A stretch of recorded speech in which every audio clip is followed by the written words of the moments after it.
Number one, lot of the Shastras, even the normal Shastras, were revealed by the seers, the preceptors only by penance and austerity.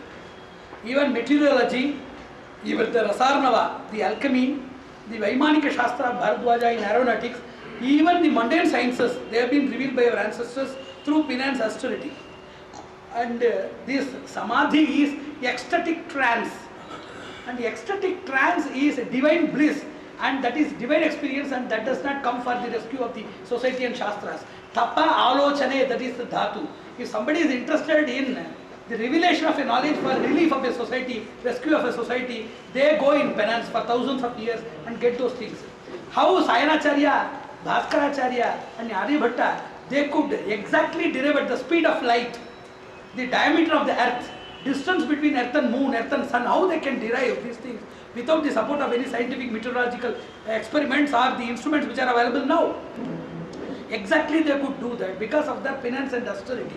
That type of contemplative lineage, that is Upasana Parampara, has been totally discarded. Now the Ayurveda, present Ayurveda, that is just with materia medica, pathology, physiology and anatomy.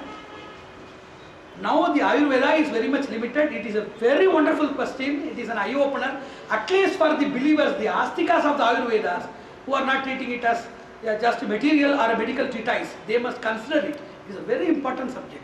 Number one, all the Vedic scriptures are on basis of 9 qualities. Yesterday, day before yesterday, while defining a Brahmana or Rishi, I gave this explanation. It is very much essential to represent this here also. One thing, each and everybody is processed by samskaras. So the first blessing or benefit for a person is samskara. After the samskara is over, the person gets into swadhyaya, recension of Vedas. So first the person is purified by refinement, the process of refinement. Then he enters into swadhyaya, recitation of Vedas. Then after the swadhyaya is over, or in the process of swadhyaya, he develops certain qualities. They are known as shamadamadi guna. If you enter into Swadhyaya, what is the benefit? Shama and Dama, external and internal restraint. In the process of Shama and Dama, you will get lot of hindrance. To balance that, you have to develop Tapas and Brahmacharya. Tapas and Brahmacharya will be destroyed by lot of factors. To remove those obstacles, you must get into Achara and Anushtana. So a person with Samskara must rest in Swadhyaya. Samskara and Swadhyaya must take result into Shamadhamadi Guna.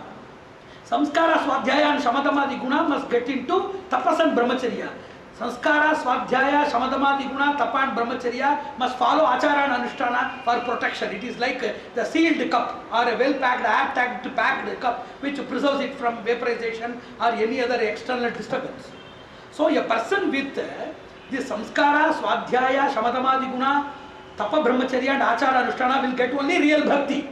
Whatever we have bhakti is just a solace or inner comfort or artificial comfort or unknown fear. It is not bhakti at all.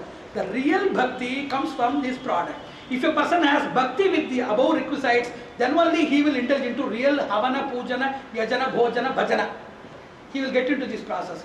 That person only will produce kripa, audarya and other good gunas. That person will get only tejas and shakti. And he is only a rishi and brahmana. He can only help the world. So, samskara, swadhyaya, shamadhamadi guna, tapa, brahmacharya, achara anushtana, bhakti, havana pujana, then audarya kripadi guna, which evinces in the form of tejas and shakti, radiation, permeation and vibration, vitalization, resurrection of the universal forces. Actually, you must understand that helmet is for those people who are having these two-wheelers. If you are not having this thing at all, what is the use of mere helmet? Why you are wearing like an astronaut? Huh? So likewise, Ayurveda is a Upaveda.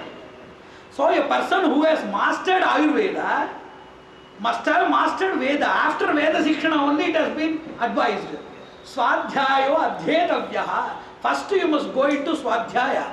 As soon as your Vedic erudition, education is over in these 3 processes, one is the process of recitation, second is the process of ritualization, third is the process of realization. If these things are over, then only you must come to the sublimes. There are 3 major sublimes. One is Yoga, second is Ayurveda, third is Jyotisha. Jyotisha includes Vastu. Now we are seeing lot of people, dissociated with the Vedic wisdom. They don't know anything about the Vedas, having come for the rescue of the society through astrological predictions, through Ayurvedic medications, and through mystic prescriptions. How it is possible? They can get only the peripheral benefits. They can get only the peripheral benefits. See, we are taking all good things and we are throwing this, just as you are going to peel off the oranges or other fruits, you are going to consume the fleshy portions and throwing the skins outside. That will be consumed by animals and some other unwanted people in these streets. Likewise, whatever that is thrown unwanted, that is a peripheral portion which is just like a corpse portion without the spirit inside, is consumed by the modern people, and now they are serving the society. Whenever the Vedic society creates, according to the norms and requirements of the society, after Vedic knowledge is acquired, if they practice yoga, they will be 200% successful. Not only yoga, Ayurveda and also Jyotisha. Now it is a pitiable situation of the society that person just knowing 27 nakshatras and their names, just immediately they start with a board that they are doing astrological research. 60% and 40% of the people even don't know their names. So let us create an integrated system of Vedic knowledge with yoga, Ayurveda and Jyotisha, which is going to really serve the society. Narayan, Narayan, Narayan.